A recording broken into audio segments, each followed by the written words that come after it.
ငယ်စဉ်ကကလေးတို့ဘဝမှာပျော်ပါဖို့များလွယ်ပါတယ်ကိုရတာနဲ့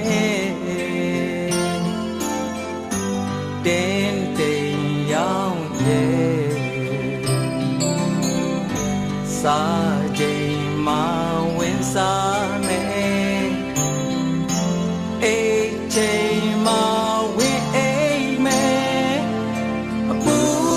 ပင်ကင်းနဲ့ကလေးလေးဘဝသာတခါပြန်ပြီးရခြင်းသေးတယ်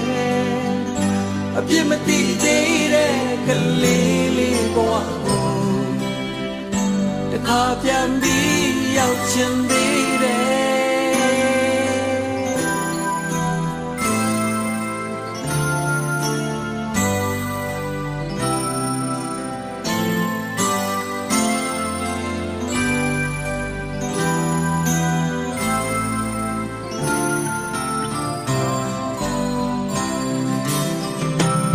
ဟိုစဉ်ကလွတ်လပ်မှုဟာအခုများပြောင်းလို့နေပါပြီတန်ရောစဉ်နဲ့တုပ်နောင်ရဲ့ကဲသွားခြင်းရာ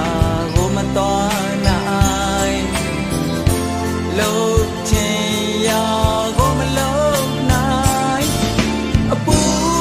ပင်ကင်းတဲ့ကလေးလေးဘဝသာတခါပြန်ပြီးရခြင်းသေးတယ်အပြစ်မသိသေးတဲ့ကလေးလေးဘဝကိုတခါပြန်ပြီးရခြင်းသေးတယ်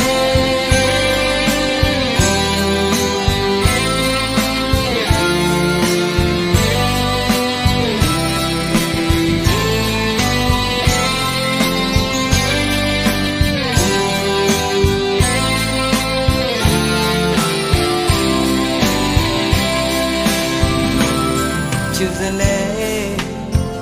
နှလုံးသားလေးဟာအယောင်အမျိုးမျိုးစုံတင်နေပြီဆန္ဒ